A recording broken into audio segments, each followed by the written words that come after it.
پاکستان میں جو جرنلسٹ ہیں ان کو گزشتہ پرٹیکولرلی 2 ڈیکیڈ سے زیادہ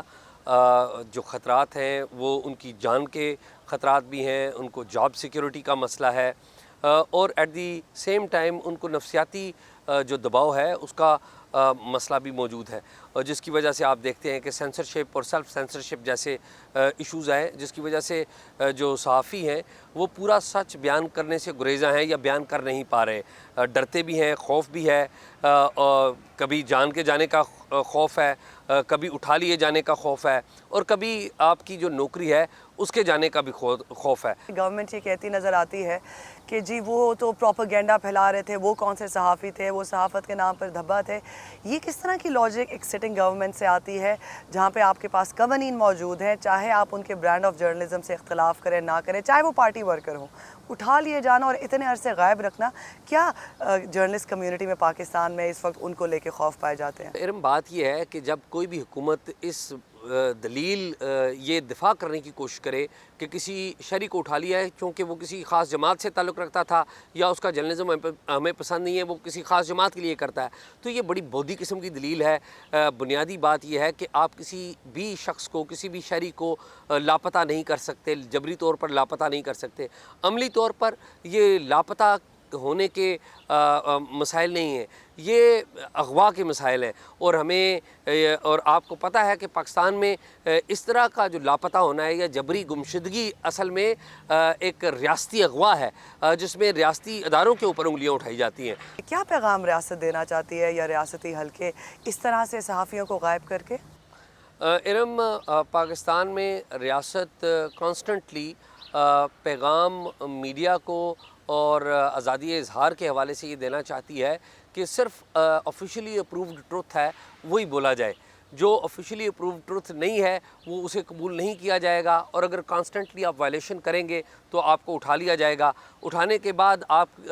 کی جو پوری کمیونٹی ہے وہاں پر ایک خوف کی فضا پیدا ہوگی، اور ریاست کے بعض لوگ یا بعض ادارے یہ سمجھتے ہیں کہ خوف کی فضا قائم کرنے سے جو سچ ہے اس کو سامنے پیش نہیں کیا جا سکتا، یا سچ کی راہ میں رکاوٹیں پیدا کی جا سکتی ہیں، وہ والا سچ جس سے تمام لوگ ڈرتے ہیں۔ جو اسپیس ہم نے دیکھا پاکستان میں جو ڈیجیٹل پلیٹ فارمز نے کیپچر کی ہے، جہاں پر پوری دنیا میں ویریفائڈ انفارمیشن کا کانسیپٹ جو ہے اس کو کنونشنل نیوز میڈیا جو ہے وہ انٹروڈیوس کراتا ہے تاکہ حقائق کو جانچا جا سکے۔ آپ کو لگتا ہے کہ ایز اے صحافی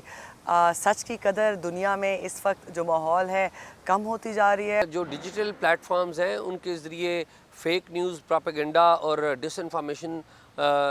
کیمپینز بھی چلائی گئی ہیں، جو کہ خود فری میڈیا کے لیے ایک بہت بڑا چیلنج ہے۔ جو فری میڈیا ہے آج کی جدید ورلڈ میں، اس کو جو سب سے بڑا ڈیمیج دیا گیا ہے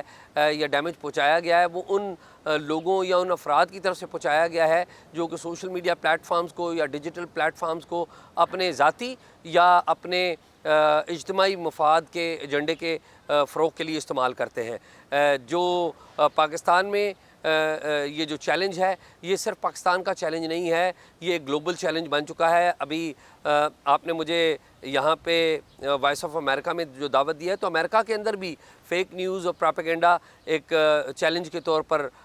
سامنے آیا ہے، اور دوسری جو ترقی یافتہ ممالک ہیں وہاں پر بھی یہ مسئلہ ہے، پاکستان میں بھی ہے، لیکن پاکستان میں چونکہ کنٹرول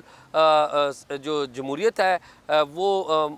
مستحکم نہیں ہے، جمہوری ادارے مستحکم نہیں ہیں، تو غیر جمہوری ادارے جو ہیں اس میں فوج اور انٹیلیجنس سروسز جو ہیں ان کے پاس زیادہ طاقت ہے، تو وہ اسے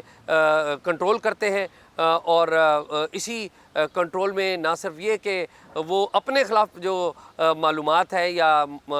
خبریں ہیں ان کو روکنے کی کوشش کرتے ہیں، لیکن بعض اوقات وہ پروپیگنڈا کو کی بیخ کرنے کے لیے بھی اس سارے اقدام میں شامل ہوتے ہیں۔ اور اسی ماحول میں آپ پولیٹیشنز کو تو اکاؤنٹیبل ٹھہرا سکتے ہیں لیکن اسٹیبلشمنٹ کو اکاؤنٹیبل نہیں ٹھہرا سکتے، جیسے کہ آپ نے کہا کچھ نو گو ایریاز ہیں۔ ایسے میں جب جمہوری جماعتیں، چاہے ابھی پی ڈی ایم ہو یا اس سے پہلے عمران خان ہو یا پی ایم ایل این، پی پی پی، ان سب کے ادوار میں ہم نے دیکھا کہ صحافیوں کو قدغنوں کا سامنا رہا، صحافی اٹھائے گئے، تو پھر